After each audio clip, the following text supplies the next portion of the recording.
This video contains news and analysis related to a recent terror attack in Kashmir. The content may include sensitive visuals and discussions that could be distressing to some viewers. Viewer discretion is advised. We strongly condemn all forms of violence and terrorism. The purpose of the content is solely to inform and create awareness based on verified reports. কোণঠাসা হয়েও যুদ্ধ জেগের পাকিস্তানে টানা 5 দিন সংঘর্ষ বিরতি ভেঙে গোলাগুলি পাকিস্তান সেনা বিনা প্ররোচনায় প্রকৃত নিয়ন্ত্রণ রেখা বরাবর গোলাবর্ষণ কুপওয়ারা বারামুলা আখনৌর সেক্টরে ভারতীয় সেনার পোস্ট লক্ষ্য করে গুলি চালালো পাক রেঞ্জার্স পাকিস্তানকে সমুচিত জবাব ভারতীয় সেনা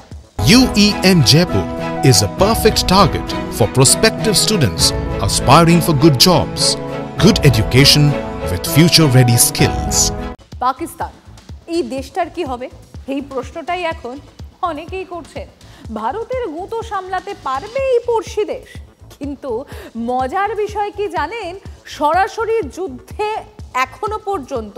শুরুই হয়নি আর তার আগেই পাকিস্তানের লেজে গোবরে অবস্থা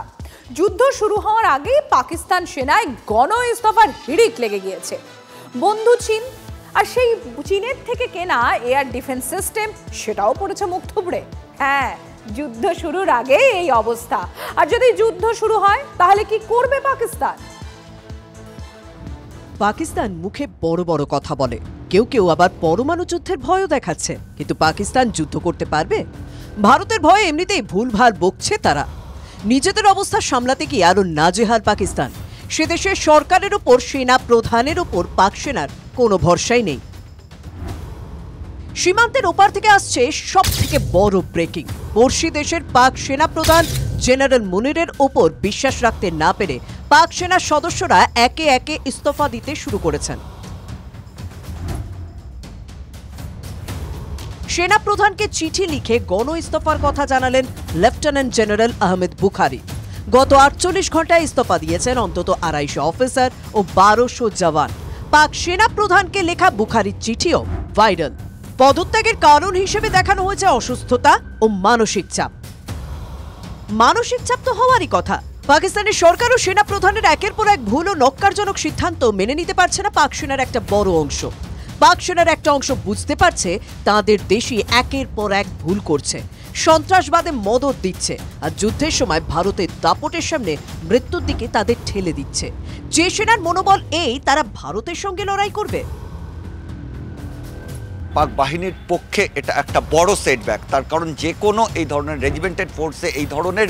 যদি পদত্যাগ হয় এবং সেই চিঠি যখন বাইরে আসছে তার মানে বাহিনীর একটা বড় অংশই তারা চাইছে এই চিঠিটা বাইরে আসুক এটাও যেমন একটা দিক অন্যদিকে এই গণ ইস্তফা কোথাও প্রমাণ করে যে সেনা প্রধান হিসেবে আসিফ মুনির খানের নেতৃত্ব নিয়ে কিন্তু কোথাও একটা সমস্যা রয়েছে তার যে অধস্তন যারা সেনাকর্তা বা জওয়ানদের কোথাও হয়তো আস্থা রাখতে পারছেন না সেনা প্রধানের ওপর এবং তৃতীয় যে বিষয়টা আসছে যে পেহেলগাম পরবর্তী সময় যেভাবে ভারতের চাপ বাড়ছে এবং একটা যুদ্ধ পরিস্থিতি তৈরি হচ্ছে অর্থাৎ ভারত যেভাবে প্রত্যাঘাতের পথে এগোচ্ছে সেখান থেকে কোথাও আসিফ মুনিরের নেতৃত্বাধীন পাক বাহিনী মনে করছে না যে তারা এর মোকাবিলা করতে পারে বা তাদের একটা বড় সেটব্যাক হতে পারে এই আতঙ্ক থেকেই বা এই জায়গা থেকেই হয়তো তারা মনে করছেন সেনাবাহিনী থেকে বেরিয়ে যাওয়াটাই শ্রেয় এখানে কিন্তু শেষ নয় পাকিস্তানের সেনাকে যেসব অস্ত্র নিয়ে লড়াই করতে হবে তার হালও যে বেহাল কাজ করছে না বেশিরভাগ অস্ত্র কাজ করছে না পাকিস্তানের এয়ার ডিফেন্স সিস্টেম বন্ধু চীনের থেকে এই এয়ার ডিফেন্স সিস্টেম কিনেছিল পাকিস্তান এখন সেটা অকেজো এই অবস্থায় একটাই কথা বলা যায় ভাবো পাকিস্তান ভাবো নিজেদের করুণ অবস্থা দেখে সোজা হবে নাকি ভারতীয় সেনার গুঁতো খেয়ে ব্যুরো রিপোর্ট TV9 বাংলা।